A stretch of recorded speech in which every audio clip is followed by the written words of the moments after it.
Know the story of how Yosef's brothers sold him, which ended up resulting in Yosef not seeing his father for over 20 years.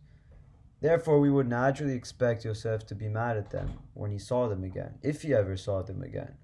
In this week's Parsha Vayigash, we see the opposite from Yosef. Before he reveals himself to his brothers, he orders everyone to leave the room. The pasuk says, "Hotziu kol ish me'alai." The question is, why did he do that? The Egyptians that were in the room didn't even speak Hebrew, so why did he bother? Why was he so sensitive to his brothers here? The rabbis answer that Yosef ordered everyone to leave because his son Menashe was in the room at the time, and he didn't want to embarrass his brothers in front of their own nephew. He was very sensitive to their emotions.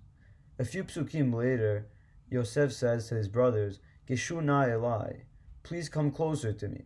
The Chizkuni immediately asks, why did Yosef need his brothers to come any closer to him? And he answers that it was so that Binyamin, the youngest of the brothers, should not hear of the whole story, because he never found out what happened. Yosef or the brothers never revealed to him the true story, and it ended up remaining that way forever. So here just another example to show Yosef's sensitivity to his older brothers.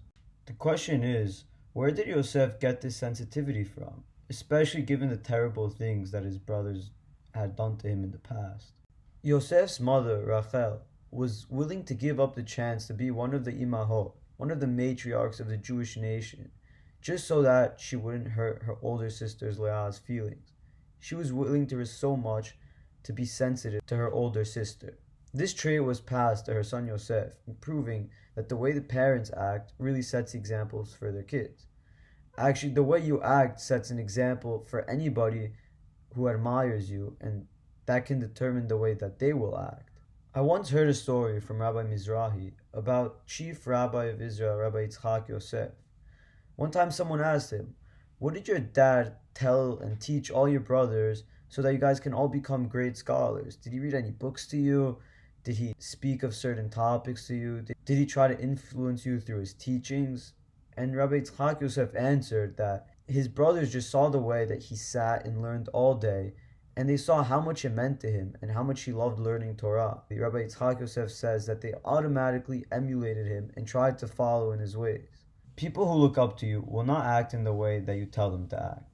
Instead, just like Yosef tried to emulate Rachel in the way he acted, people that look up to you are going to try to emulate the way that you act in everything that they do. Shabbat Shalom, everyone.